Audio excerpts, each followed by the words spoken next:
or should we wait for a few of them to join? Let's wait for 2 minutes for principal ma'am. I mean, Ashok sir, is it okay? Good afternoon, Professor Ashokacharya. Good afternoon. And you are welcome. Professor Acharya, good afternoon. Yeah, good afternoon, good afternoon. Sasi Sekharji, good afternoon. I am sitting in the ground. वो college Yes. class लेकर फिर घर जाने का मौका नहीं मिला. So I'm so glad that you joined. no, I have to join. There is no option. You are all veterans. It's always a pleasure to listen.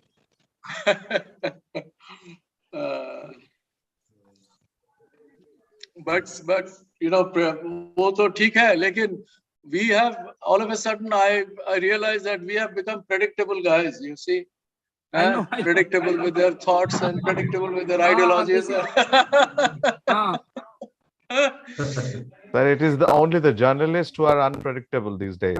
Everybody is predictable.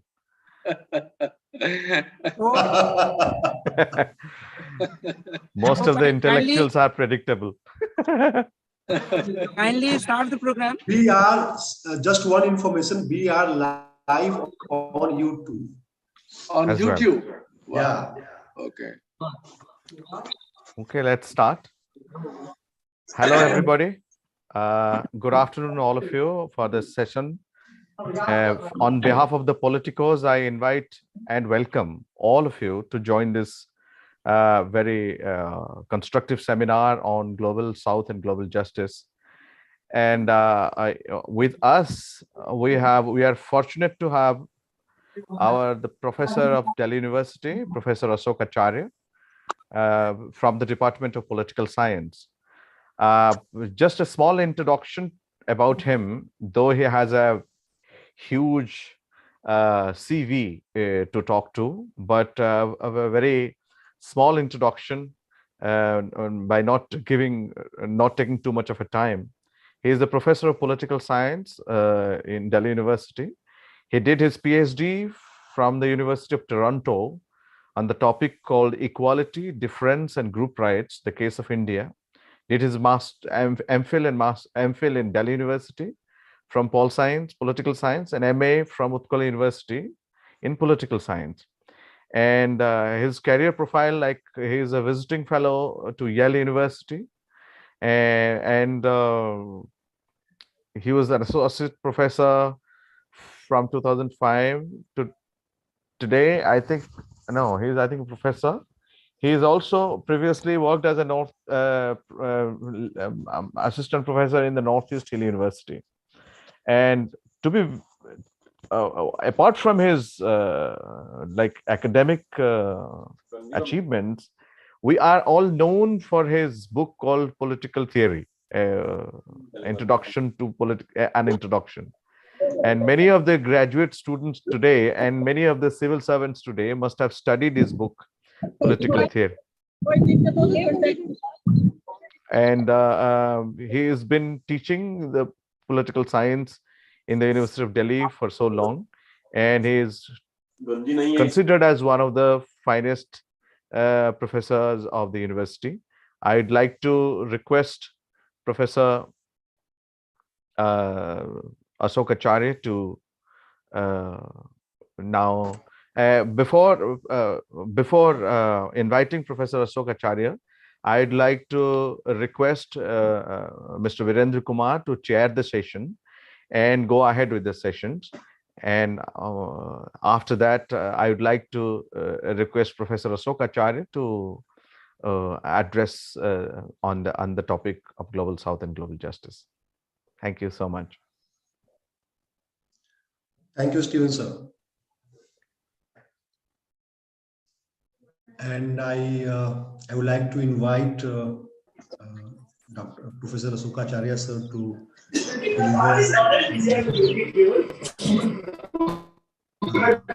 on the topic titled Global Justice in the Global South.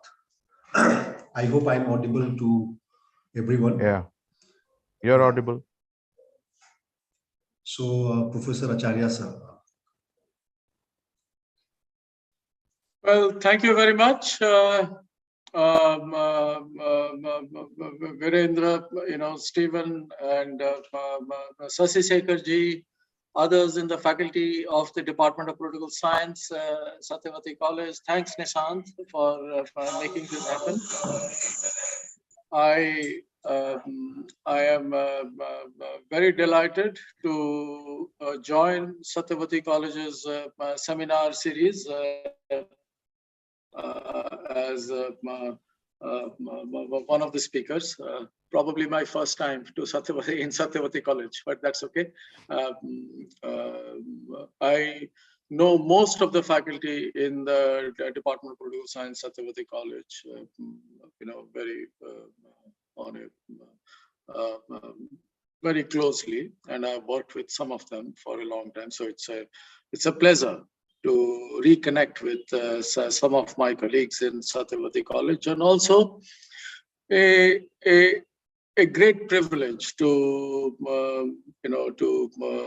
to be speaking to some of the finest of the students in the university who happen to be learning and studying at Satyavati College. So any one of you can actually raise a hand or just interrupt me if my voice breaks for some reason, or if you cannot hear me distinctly, then please let me know so that I know there is something troubling. There is some trouble here at my end, probably the connectivity or something like that. And I will not that I do much about this, but I will try switch off the video for a few minutes if that gives me better access through my voice and all. So this is the topic that I chose to speak to you all on is something that usually we don't discuss, especially at the undergraduate level. Though the courses have changed a little bit in these days, and we are somewhere looking at some aspects of global justice and all that, but we generally don't talk about it, and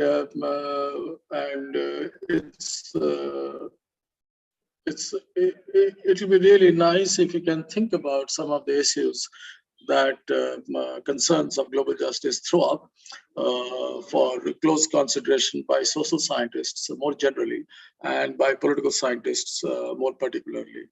So at one instance, I'm also trying to draw in your attention to some of these issues, to get you involved in some of these issues, to read up a little bit more on these things, and also at some point of time, hopefully, to make you do research on some of these themes at some point of time. And if that is done, I think, my efforts would be amply rewarded if they are ever done like this.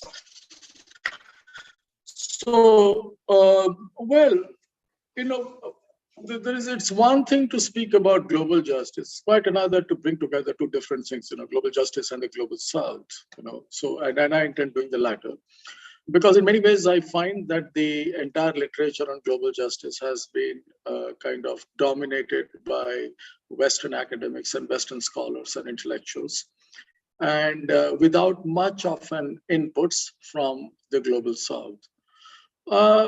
Let me also put down one other caveat. And I do not mean to say that we cannot think about or theorize global justice without counting in the voices of the global south. But what I want to say is that these voices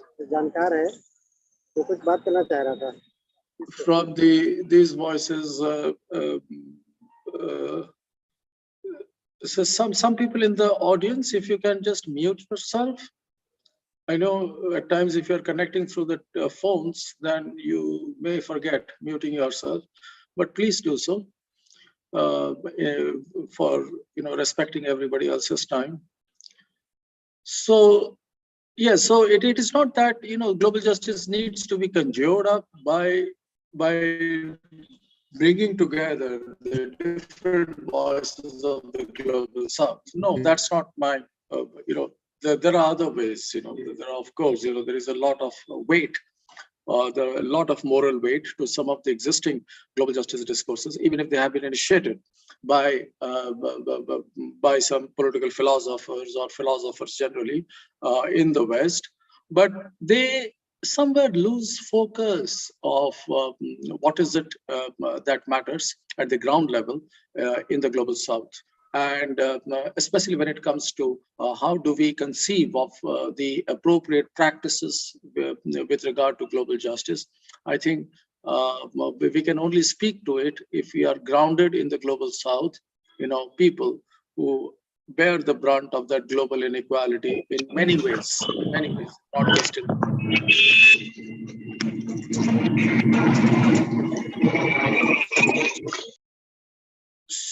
There should be, if some of you are administrators, maybe you should be able to mute people. So I will leave it to you to mute them. Sorry.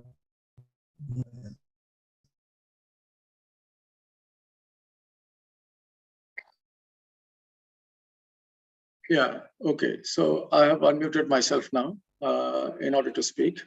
Okay, so why? So we are talking about these two things. I'm trying to bring in the. Nishant, can you आप mute कर दीजिए सभी का, except the speaker, you mute everybody. Mute everybody except the speaker.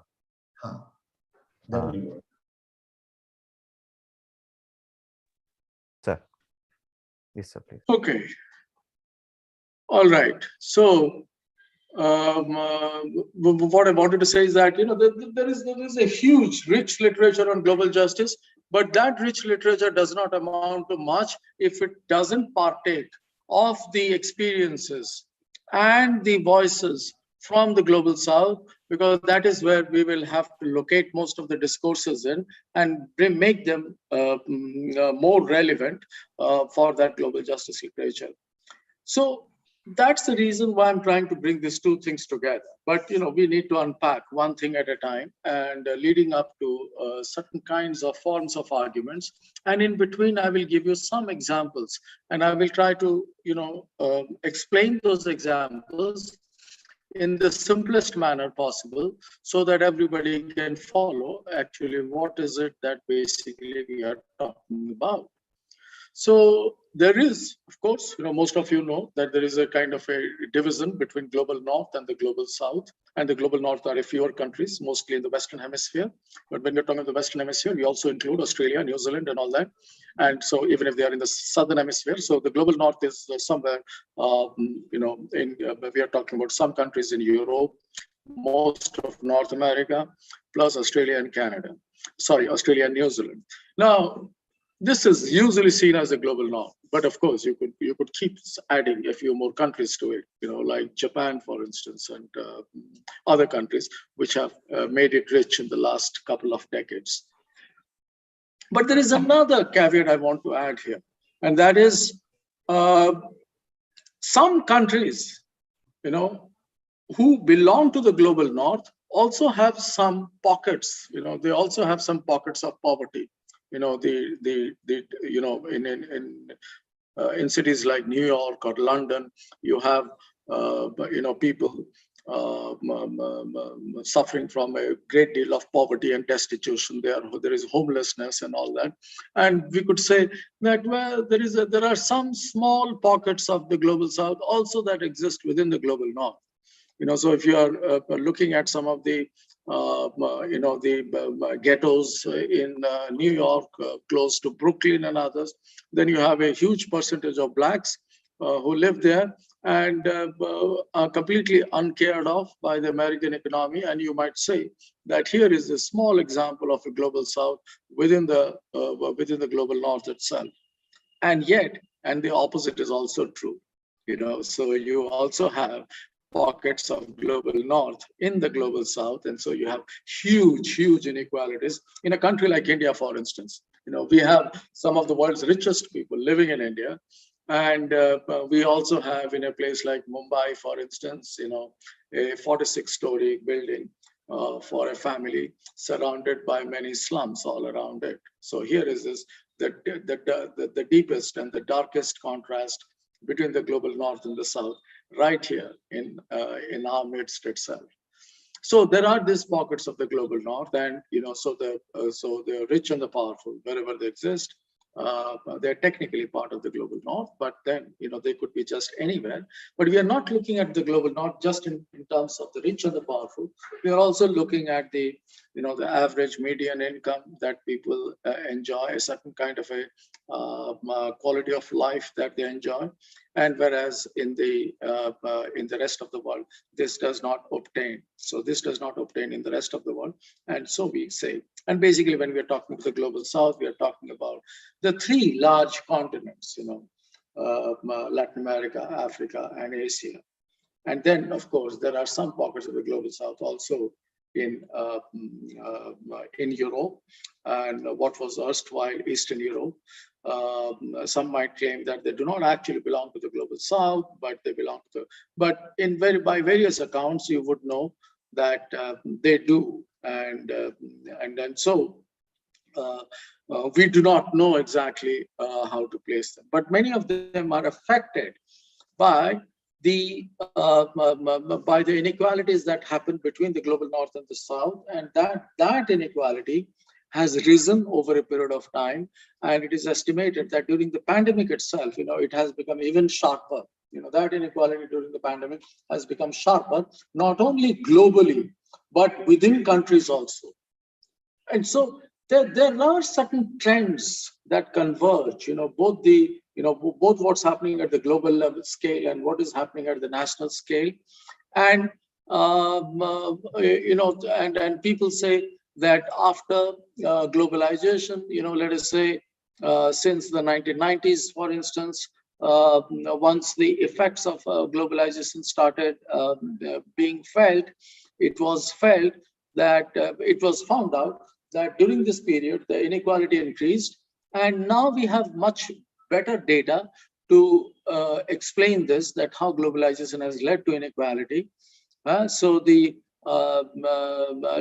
example, we could say that the richest 5% of the world population, have a share of, almost 42.8% of the global household income. And that was in 1988, right? And this 42.87 share of the global household income in 1988, by 2005, it rose to 46.36. This is one of the telltale indicators of how, in a span of, let us say, 17 years, there has been a huge impact of the riches being controlled by lesser people, controlling. So the 5% of the people of the population in the world controls almost half of the global household income. But if this is not enough, then I should also tell you that, we are talking about the richest 5%. And then, if you divide up the population into different quartiles, the first quartile, the second, and the third and the fourth, then the poorest quarter of the world population in 2005, that is 25%, the poorest 25% of the world population has only less than 1% of the share of global household income in 2005, that is 0.78. 0.78. That's the resources that 25% of the poorest people in the world share, have a share of. And this has kept on. So people have become, 1.16 has become 0.78. In other words, that the poor are getting poorer, and actually the rich is getting richer. People at times think that this is sheer rhetoric, that even at point of time, even I used to think like that that this is all a kind of, too radical a rhetoric to say that the rich is getting. How can we substantiate this kind of a view? There is data, and there is ample data. And for those of you who are interested to know more, I can probably, send across some slides through your teachers, and you'll be amazed to know that how between 1988 and 2005 there has been a huge shift, and actually that demonstrates very clearly how the rich have actually become richer and the poor have become poorer. So much so that even people have started mimicking this kind of a global inequality. People have written about them. There is a World Bank economist, but don't fault him because he's an economist who's working for World Bank. Branko Milano.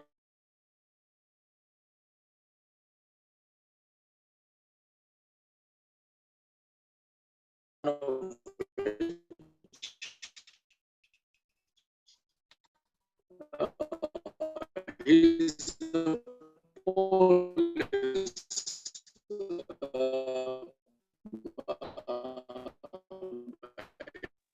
one must read that in all words. So Branko Milanovic is one quality, and his books and his articles have a tendency to have friends. This, So there have been other kinds of, the people have come up with kinds of cartoons also, where it says that forget about the richest 5%. Actually, the things have changed, and Oxfam reports, and back then, and now its reports are even worse and much more serious and grim. It used to report that the top 1% of the world's population controls 46% of world's wealth. And yet there is no end to the greed in sight. Yeah. So this is the estimate about the global inequality. But there are other problems that the global south also faces.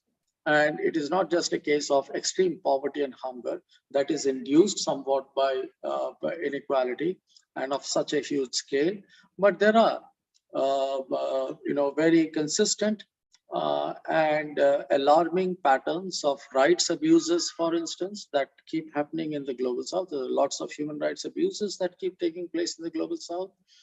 There are conflicts, and there are diseases, and there's migration, and then other forms of social exclusion that also exist in the global south. So in other words, it is when we are looking at the global south, we are looking at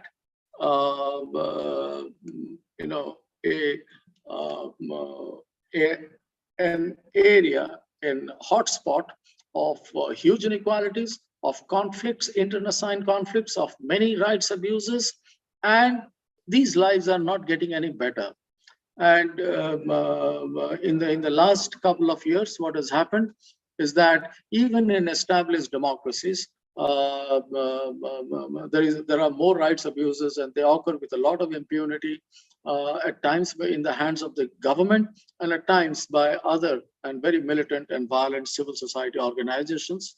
And this is actually in the last couple of years, many global north and global south countries, all of them are experiencing a certain kind of a democratic backsliding. So democracy has gone on a backsliding, or what we call the phenomenon of democratic regress. And India is not only the only country. There are many other countries that have experienced this in the last couple of years, actually. So the rights abuses have actually grown. And if you have asked yourself with full and complete honesty, what happened during the pandemic, you will get to understand, or maybe you will, have a, at least an inkling of an idea as to what rights abuses were during the pandemic. And they were huge and very unsettling and so inhuman that the full story is not yet out. हम लोग तो बहुत खुश हैं कि चलो ये pandemic बंद हो गया, हम बाहर आ गए, और हम सब खुश हैं कि that we are able to hold offline classes and all that. Many of you come from very affluent backgrounds, or at least can afford to come to the colleges. but many livelihoods have actually been ruined during this pandemic. And this is the right occasion to revisit the whole idea of inequality and how it has affected us, and how it has actually increased, exacerbated, and how it is affecting us in today's time. So, and these are real stories, and there are many real stories that somewhere try to capture what I'm trying to say in a different kind of an abstract language that I'm using. So there are real stories about them, and the pandemic threw out many of those real stories, and yet we haven't heard the full story yet. After years, maybe after people do some research on these things, will we get to know some of those things. So now, with regard to most of these problems, we also know one thing, and that is many institutions that exist at the international level are unable to solve some of those problems or most of those problems. And some might even go a little further and claim that why not solve? Actually, they are responsible for some of those problems. So it is not that they do not have the ability to solve, but maybe they are responsible for some of those problems. One way of putting it is to say, for interpreting this particular statement is to try an argument which might look like, okay, so what exists at the national level also exists at the global level. And what is it that I'm trying to say? I'm trying to say that in any society, right? In any society you go, you would see that most of the institutions have been captured by the rich and the powerful. The rich and the powerful capture most of the institutions. And this has also happened at the global scale. So most of the institutions at the global scale have been captured by the rich, and the powerful. And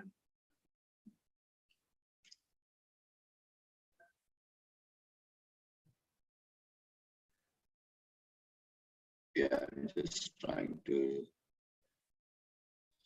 see whether you're able to hear me. At times I lose sight of the Zoom thing, this particular thing. Anyway, so yeah, so where was I? I was trying to say that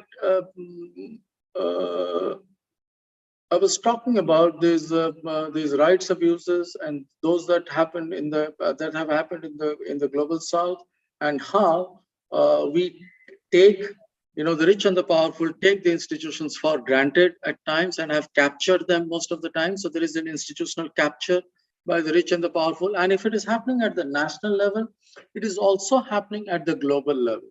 You might say, how? Yet most of the time we are very hopeful that things might happen at the global level. But if you have been watching about Russia's invasion of Ukraine, you will know that while all the institutions have been rendered kind of defunct by this kind of an invasion, wanton invasion that Russia had engaged in, and the lives of the Ukrainians have been, completely, in many ways have been destroyed for a long, long time. So this is one example, but this is not just the only example. What I mean to say is that, look at another evidence. Can anybody have any sense of an idea as to how much of money is involved in any kind of an American presidential elections, any given point of time? Every 4 years it happens. Do you know how much of billions of dollars are spent in an American presidential election? Hundreds of billions of dollars, right? We do not have the exact figures. They keep changing, but they keep increasing over a period of time. Not because the costs are going. Now, one of the things that you might want to ask yourself is that why in a nation of 240 million people, billions of dollars are being spent every 4 years? Do you think you have an answer? Well, I know that the election machinery, running an election campaign in the United States, is going to cost money, but that's not the only reason. Everybody who is involved in this fundraising, and this fundraising does not just happen inside the United States of America. There are many multinationals who have stakes, who have very, very high stakes in the American presidential elections. And they spend the millions and billions of dollars in order to get someone in office who they can, so that they can make him agree with their policies at the global scale. So the one reason that why so much of money is spent on the American presidential elections is because that person that who gets to become the American president holds the keys to most of the global institutions, has a lot of controlling power over many of the global institutions, and seldom has it happened that the American president's views have been defined by anybody. So Russia may go to war with Ukraine, but when it comes to, let us say, the World Trading Organization, for instance, or the IMF or the World Bank, no one can disagree with what America's views are. So that's the sort of power we are talking about. So there is a certain kind of, so there are huge stakes in the American presidential elections, and lots of money is spent, chiefly because the rich and the powerful want to control the American presidency so that through that they can control the rest of the global institutions also. This may sound like a perfect conspiracy theory, but it is not. It is the reality. It is the reality, whether you accept it or not, right? So, and how much? And when we speak about the institutional capture, here we are talking about, let us look at the World Trade Organization. We expect that they would solve some of the problems of the global South. But actually, what do? They don't solve really, but they basically try to give access of the global North to the markets in the global South on a preferential basis, right? And you will have to learn a little bit more about how the World Trade Organization works and all of that. But on the surface, people claim that the World Trade Organization is a democratic body where everybody has equal rights and all that, and people vote there whenever it is in session and all of that, like the United Nations and all of that. But we do not know what kind of an arm twisting politics happens in the back rooms. So there are back rooms where the US and many other, the powerful nations or representatives of the powerful nations arm twist the different members of the global South to say that, if you agree to this proposal of ours, we will do this for you. So there is a kind of a bargain, there is a kind of a trade-off that happens in the back room. And then people can come and exercise their votes. But is that a free exercise of the votes? Democracy in many of these global institutions is a sham. It is, it is not something to look up to. So when I speak about the institutional capture of some of these institutions, and this happens both at the national level as well as the global level, we are raising many, many more questions as to what ought to be done in this respect. So many of these issues cannot really be resolved within the ambit of international relations. International relations will only look at the power play between the different actors, whether they're the state actors or the non-state actors and so on. So they will look at the power play, or what are the different kinds of issues that can be generated in the international agenda that can make some nations or some actors gravitate towards certain issues, and then we keep on explaining why that gravitation takes place. But there is, many people would say that we wish there was one global institution, or how can we give more teeth to the United Nations, and we want to bring reforms to it. Now, everybody at times is driven by their own selfish motive as to how to reform the United Nations. I should share with you, students, that when I was a student, I thought I read much better articles on the United Nations reforms than I do these days. These days, when I read up your essays and your answers, most of the time you say that India should get a seat in the Security Council. That's one of the best ways to reform the United Nations. That is not. What are we trying to do here? We are trying to join that rich club of those privileged nations, which will give us, the right to control some of these global institutions, right? Through sanctions, through vetoes and all of that. So we want to have that sort of a power leverage given to us. So when we, back then, 20 years ago or 30 years ago, we used to read about the UN reform articles and essays, they were of a different kind altogether. That was a time when India truly took up the moral leadership of the global south.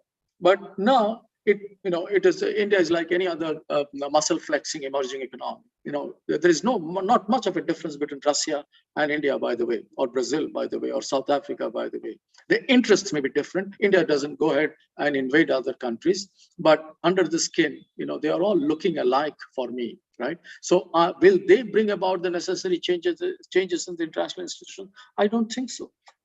So there is a jockeying for more power by some of the emerging economies, by some of the emerging countries, and they want to control the global institutions at any rate. So many of the problems that the global south has faced, right? During the pandemic, you must have come to know that most of the countries were thinking of their own, which is fine. India probably was one of those exceptions, which was thinking about, distributing vaccines to other countries and all that.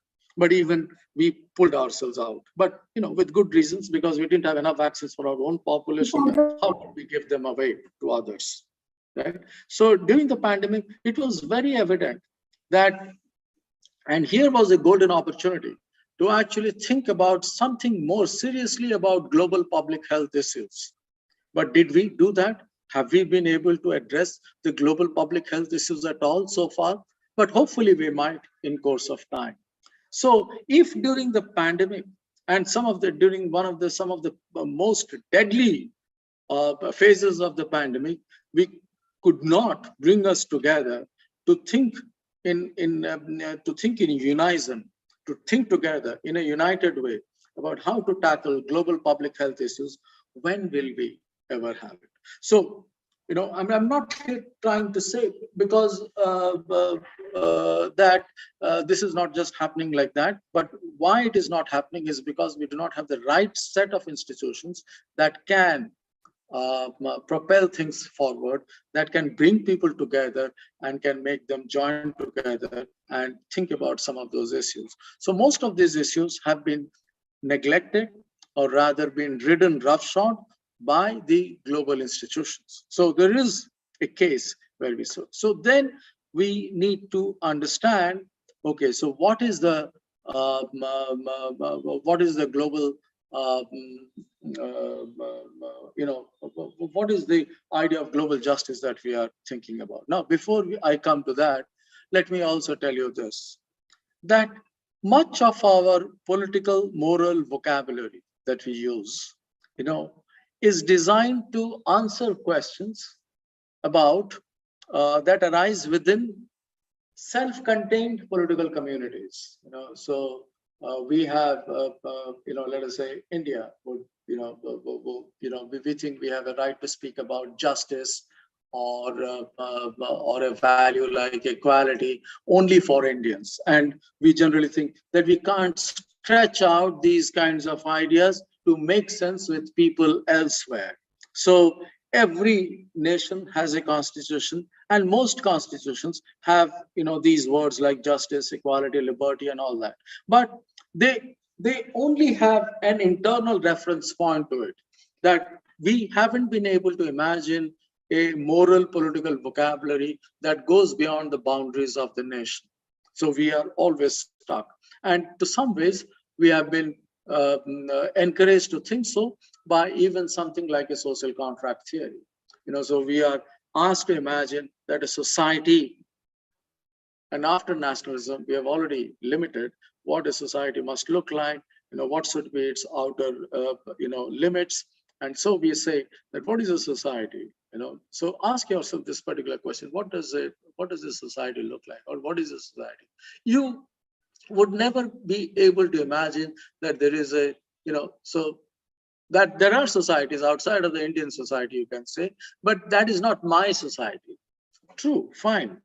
Because somewhere we have sought to invest the idea of society with some cultural symbols, with some cultural values, and then we say that, you know, my society is different than your society, and the American society is different than the Indian society. True, you know, because that's the way we have been constructed to think.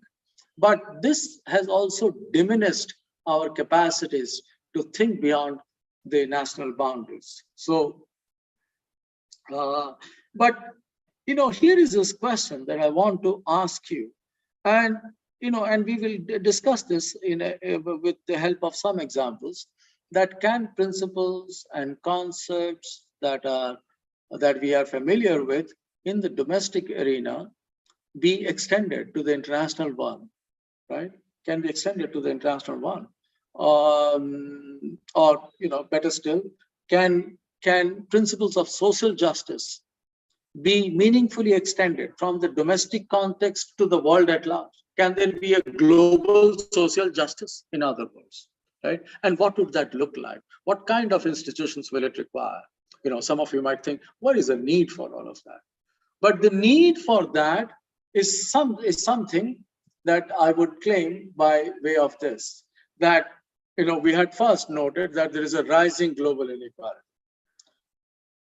This rising inequality also exists within every nation and also at the global stage. This is keeping on rising. So so there is a kind of a divergence of these two different graphs.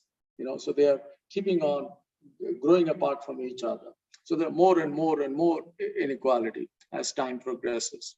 This is happening inside countries. This is happening globally, right? And now we also know, we get to know, or maybe I will explain it to you through some more better examples, that how some of these institutions have been captured by the rich and the powerful, right? And when faced with the reality of globalization and all that, and globalization has also led to something else, that many of the states in the global south do not any longer have that latitude to frame policies on their own in order to contain the damage done by globalization. So states' power to check the economic onslaught of the global market forces within their own societies have been diminished. So the state can't do it any longer. And many problems exist that define national borders in any case. You know, for instance, international crime, for instance, environmental issues, for instance, you know, migration, conflict in a particular zones, in particular regions. They define national boundaries, right? And the whole question of what we call illicit financial flows, how money flows out from the global south to the global north. Now, these are not only not under the control of the states, but are also truly very contemporary, dynamic global problems, very contemporary, but they are very dynamic global problems. And they are, you know, unless and until we have a framework to help understand some of these issues and to try contain them, it will be very difficult later on. So it is imperative that people living in the global south have to pay attention to some of these issues, and before they grow out of our hand. So it is not like, you know, okay, so global justice is somebody else's baby, you know, it is an American concept and construct, you know, it comes along with a certain kind of a globalization and all that. I think, no, I think there are some serious issues here. And, you know, all of us can think about it and can come to terms to dealing with it, but at least we will have to come to terms with accepting that some of these problems exist, really exist at the global scale, and that they are having, and unless and until the global south, you know, speaks very strongly about some of those issues, and, you know, for instance, India does, you know, about some of these issues, they will never be resolved to our satisfaction, to our, you know, keeping in view our needs and aspirations and so on. So this is the reason why I chose to speak on this. But okay, let me go into a little bit of political theory, and then I will come back to some of the examples. So basically, what I'm trying to do in political theory, but I will not do much actually. What I plan to do is what I plan to do is basically talk about how can we, that Rawls wrote that famous book, A Theory of Justice. And one of the questions, people like you and me can have is that, Rawls never wanted this to be, written for the global scale, though later on, much later, he wrote The Law of Peoples and all of that. But many people think that the early Rawls was much more relevant than the later Rawls, and the early Rawls was more committed to issues and questions of social justice. And he would want, that there are certain principles of justice that he, spoke about and ordered in a lexical priority. But one of the principles that he pushed forward for is the whole principle of, the difference principle, so to say, that the gap between the rich and the poor should not be so much, should not be too much, because what the counter argument offered by the utilitarians of the greatest good of the greatest number for Rawls meant that was compromising with the interests of those who might be at the bottom of any social hierarchy. So the greatest good of the greatest number does not work. And it has actually not worked either in Taiwan or in Singapore or in South Korea, all those tiger emerging economies. Because if you think, so what has happened there is the utilitarian, greatest good of the greatest number. If the country's productive is high, and the growth is high, that's it. We are becoming rich. So what if some people are becoming poorer? We don't care about them. What matters to us is the greatest good of the greatest number. Rawls had a problem with that, a moral problem with that, and that is, the difference principle, that it should not be too much, that gap between the rich and the poor, or between the haves and the have-nots, or, so it need not be so much, but it needs to be controlled. There will be a gap, for sure, yes, there has to be a gap, but it should not be too much, is what Rawls was saying. Now, one of the questions that has struck some theorists is that why shouldn't this the original position that Rawls offers be extended to the global scale, and why can't the difference principle be applied at the global scale itself? Why is it that some African countries which produce so much of diamonds and so much of gold, are actually immersed and deeply in poverty and squalor and destitution happens in those countries where diamonds are where there are diamonds, and diamonds are mined in those countries. So what is called in comparative politics, this is called the problem of the resource curse. So if you have more resources, you are more cursed. Look at internally in our own country also, Jharkhand, Chhattisgarh, face a certain kind of a resource curse. Right, so they have lots of resources, and yet look at the people there. Are they really better off than others? No, because others have just through sheer exploitation, they have robbed off some of their richness and some of their resources. So that is something we should not lose sight of. And yet the challenge here is to, as I was trying to say, why can't we extend the difference principle to the global scale? And so that is one of the first challenges that has now come up. But otherwise, people have started thinking about some of those global issues much more seriously than they ever did before.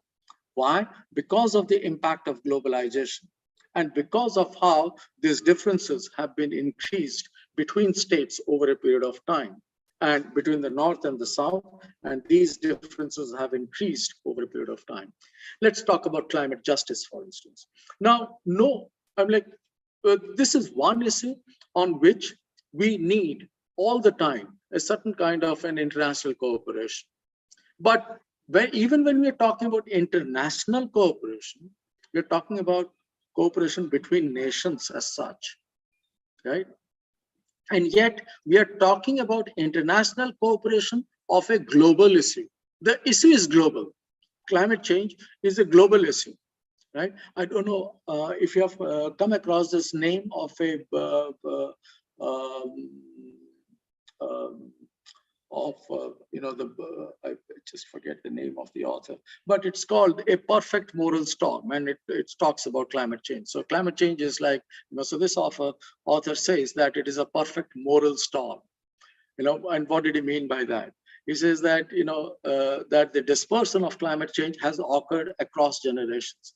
We cannot go back in time and point fingers to one particular nation saying what that particular nation did. But what has happened is that there has been a dispersal of cause and effect, between cause and effect. So if, let us say, New Zealand polluting in 1950s or 1960s, that is, the impact will not be faced by Australia, but it could be faced by Africa, right? So there has been so much of dispersal. So we cannot have neat cause-effect relationships built into any idea of climate change. But what has happened more troubling is that there is a, that this author claims, is that there is a sort of a moral corruption with regard to the discourses we use in trying to understand the whole impact of climate change itself. And that moral corruption is more or less like an institutional corruption. So we have leaders who will talk big. We have institutions who will talk big, but none of them will deliver. And that is what we might call an institutional corruption. So faced with this dispersal between cause and effect, between an institutional inadequacy and a kind of a corruption that permeates our politics, this is called a perfect moral storm. Nobody's going to escape this, and everybody will fall prey to this. And it's just a question of time. How are we going to fall prey to this, right? So here is a global issue.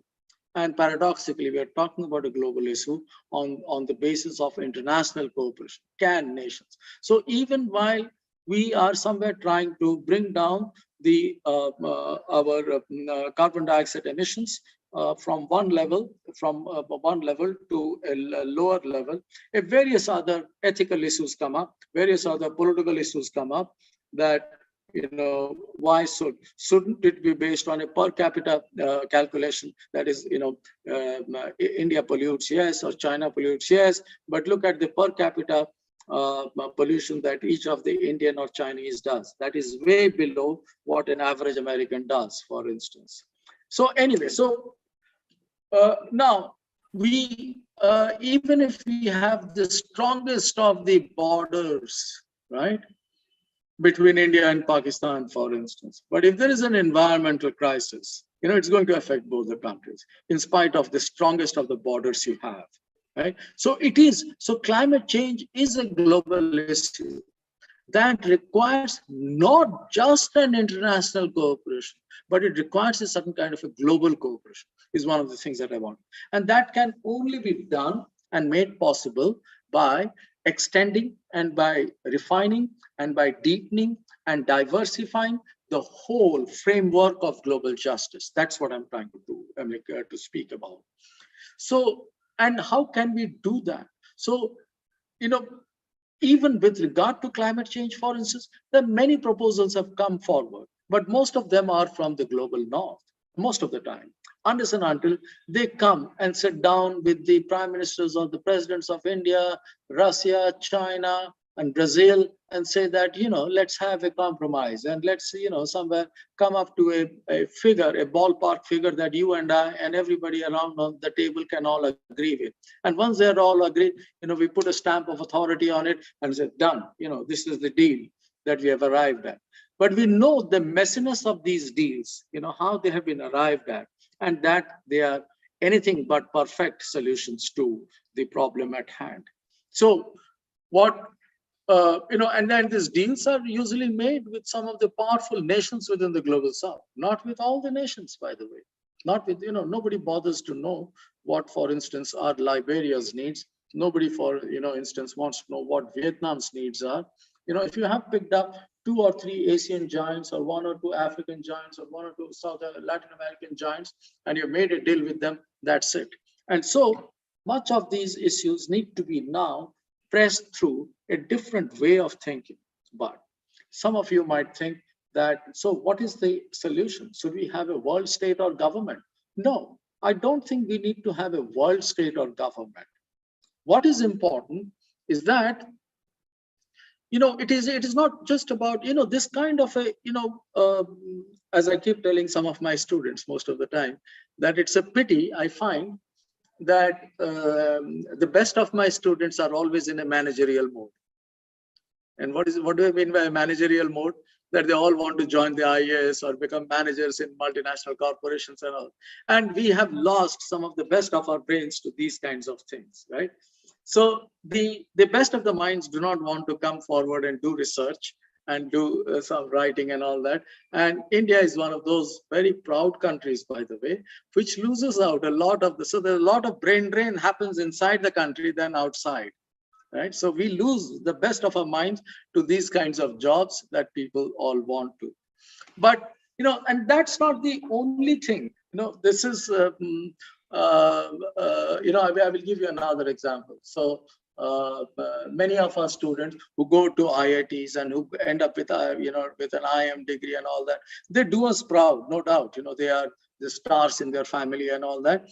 But look at what they do at times. At times, not always. At times what they do is that they end up taking up a job with, let us say, Ernst & Young, or maybe some of those big auditing agencies in the world. And they are paid very handsomely, by the way. And whatever they do has no bearing on what they were doing before, or what they were trained for in the IITs or in the IIMs and all that. So they have already been captured by some of the people, by some of the bankers. And what they do there, I will tell you with the help of another example very shortly. What they do there is that they are involved in short-term trading of that bank's accounts. And who does it give money to? Where does money go? Where does money come from? And at end of the day, all that paperwork is shredded to pieces. Nobody gets to know what happened during the day. So the intraday trading and transactions at times of the big banks are not transparent, by the way. They are never known to the public as to where the money went, how the money came back, and so on. So that is all shrouded in mystery. And at the end of the day, it is all shredded in machines, in big machines. All this thing is fed, they shredded, and people are said, forget all about it, take money, enjoy life, and come back again tomorrow to do the same old dirty stuff. Right? So this is the typical life of a banker, right? And I say this because one of my nephew did this for a long time, but he was intelligent enough to at time, once understand it, and then he discussed to me at length about what he was doing all this while. What is the problem I'm talking about? The problem I'm talking about, and this is another problem, not the climate change. This is the problem of what we call the illicit financial flows. Illicit financial flows. Every year, billions of dollars move out of the global south, from the global south to the global north. Most of the time, when we talk about illicit financial flows, we are reminded that we are talking about black money. No, we are not talking about black money. If black money and money, begotten out of corruption is only 30 to 35% of the illicit financial flows in the world today. 60 to 65% of that unaccounted money, right, that is siphoned off the global south, that goes from the global south to the global north, and is exists and is what do you call it, hosted in some of the tax havens. That amounts to billions of dollars, and it has nothing to do with black money as such. And most of the time our political rhetoric is such कि काला धन कहाँ है? सारा Switzerland में है. But that, yes, that is the money that has been siphoned off the Indian, so the Indian public have been cheated, taxes have not been paid, that money has landed in Switzerland. Yes, all these are right. But that is only 35%. 65% of the money that goes out of very legitimate, legal routes. And that's why we call them the illicit financial flows. They are not licit, they are illicit, but they are not really illegal. at times. They could be legal. So at times a country also signs deals with other companies saying that, please come and establish your industry here. That will give jobs to our people and all that. But little knowing of the fact that, you have given them a tax holiday for, let us say, 5 years. So when foreign multinationals are invited to a particular country, and especially when it happens in the global south, you want to give them a tax holiday, right? And when you give them a tax holiday, it could be for 5 years. But after 5 years, do they show any profits? Most of the time, they do not show any profits. They would wind themselves up. Will they establish another shop in your country? Maybe not. Maybe yes, maybe not. Depends. How profitable they think. If they think that the government is not interfering too much in their affairs, maybe they will open up another shop. And they'll say, don't ask us questions. There are different ways in which we will deal with you guys, but don't ask us questions. Don't set tax people on our backs. We have a tax holiday, respect that. Now, what happens in these kinds of events? So that is called, it is a menace, and that menace in economics is called transfer pricing. It's a very subtle and a very smart way of doing things. So there is a, what do you call it, transfer pricing, and most political scientists, our misfortune is that we do not take much lessons from economics, by the way, at times, and economics would also take some lessons in public policy and politics also. And most of the economists who explain transfer pricing do not relate it to the problem of illicit financial flows. So what happens? Let me give you an example, a very simple example for you to be able to understand.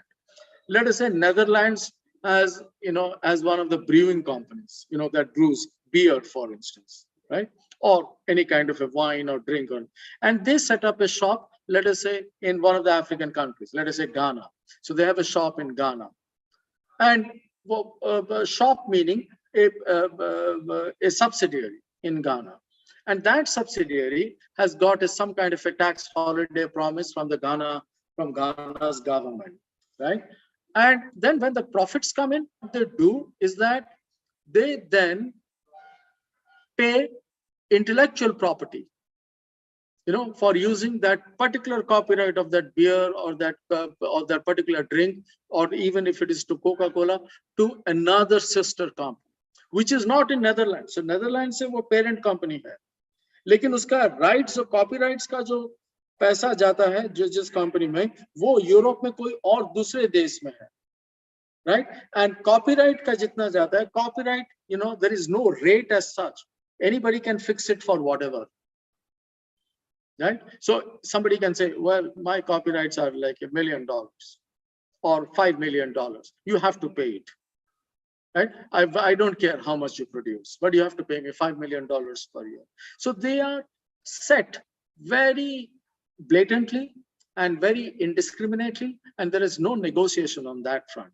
So far as it goes. Usually होता क्या है कि जिसके पास है वो that company in Netherlands has another sister company in Germany, for instance, another in United Kingdom, which gives you management fees and collects management fees. So people from Germany, let us say, go down to Ghana, and then they look at the management, do the management consultancy, and then they take away their prices. Then there is another company, let us say in Mauritius, which is responsible for the transport of these goods from Ghana to, let us say, Angola, or to or to Egypt, and so on. And then they will charge all these fees. So you have different sister companies, and money is going out in different directions.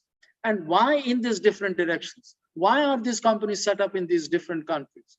Wherever those countries are asking you not to pay huge taxes. So the tax rate, so for instance, if Netherlands has a high tax rate, then it will set up a sister company in another country, and where the tax rates would be low, around 2 to 3%. Yeah, but most of these companies will be set up in the global north. Most of these.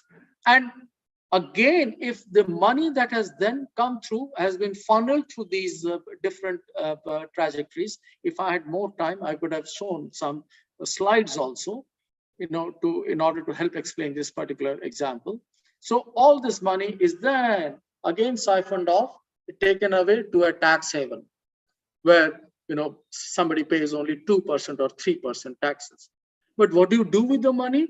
Well, so let us say that the person who owns the company lives in the United States, but the company is in Netherlands, and the money, the final profits have landed up in another tax haven, and St. Lucia, for instance, or St. Kitts, and they then, whenever this person, let us say, travels to the Australia or travels to anywhere else, or has a huge, throws a huge party in some island in Europe, all this money goes from this tax haven towards paying those things.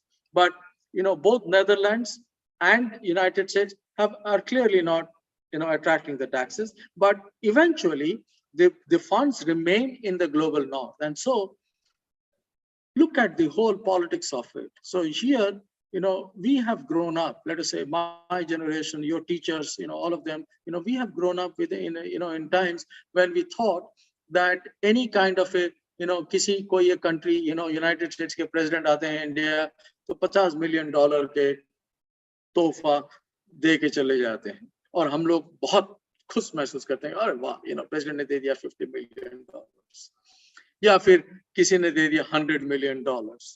But that aid is a pity compared to how much of billions of dollars that have been going out of the global south to the global north periodically, and at least in the last 30, 40 years.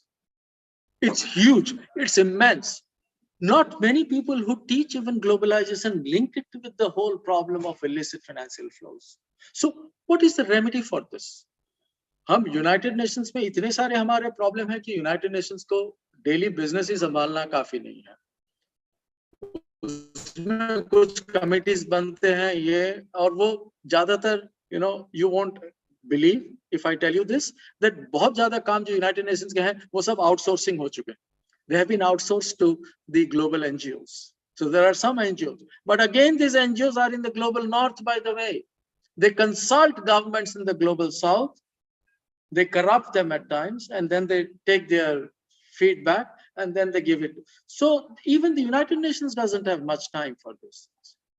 Now, if you're looking at the whole problem of of illicit financial flows, then there is one institutional solution to it. That there has to be a World Tax Organization, WTO of a different kind. एक तो है World Trade Organization. So we need a World Tax Organization, right?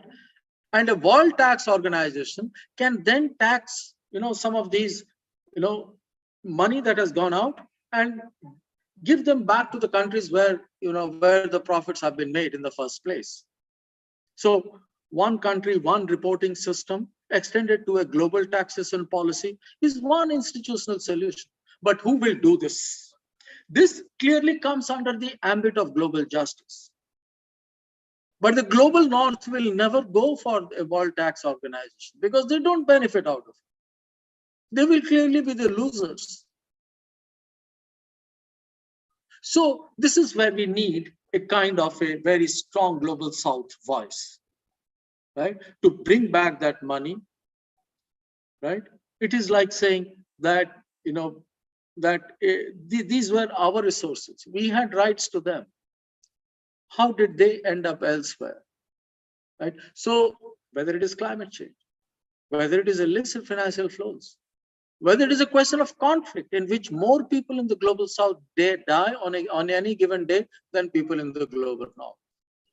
When it comes to a global health policy, or what kind of vaccines we should be developing, what kind of medicines we should be developing for those people who live in the global south, our entire, has to be a shift.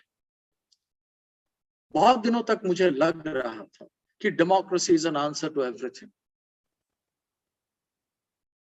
But democracy only succeeds if you have people who are wise and who have a good sense of political judgment. But political judgment कैसे आए जब तक information ना हो? बहुत चीजों को तो हम जानते भी नहीं हैं, हम उस चीजों पर जज क्या करेंगे? So it is important that we need to know things. And not only know things, we have to judge them, but we also have to develop an appropriate response to those things. And they can only come from those who suffer. But today's tragedy is that those who suffer do not even know what the suffering is all about or why did it come around. That those who make others suffer have a better understanding of how this suffering takes place.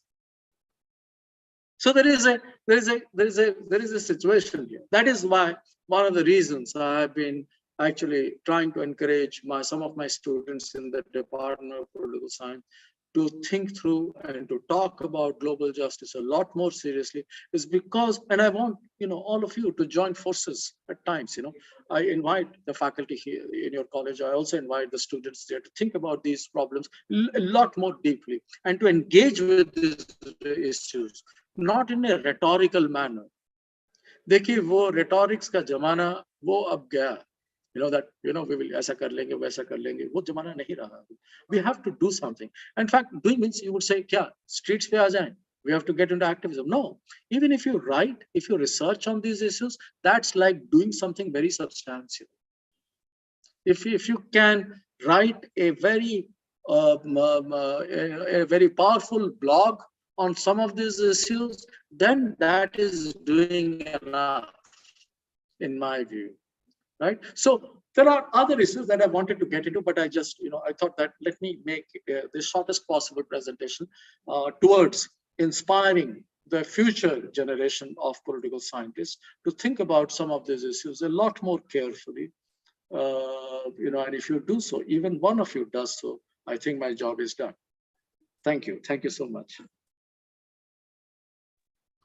Thank you so much, sir, for such a wonderful and enlightening speech. Yeah, you are more of a classical liberal like John Stuart Mill, who talks about democracy has to be, taken seriously under the supervision of knowledge and these things. Thank you so much. It was such a nice thing, and you have covered such a huge topic that it is actually, we need to talk sitting together when we discuss about global justice and on the behalf of Global South. In between, we have our principal ma'am who is here. She has been completely busy doing so many things. I can understand. and yet she made it. She's very busy. She was taking. Very nice to see you. I'm like, principals are usually very busy, but you had time to come here. In one side, we have a flower show. She has to host the flower show. And another, we have an interview. She has to be there in the interview. In between, they have so many office works. And thank you so much, ma'am, for coming. And I would like to request you to please address to our student as well as our faculty members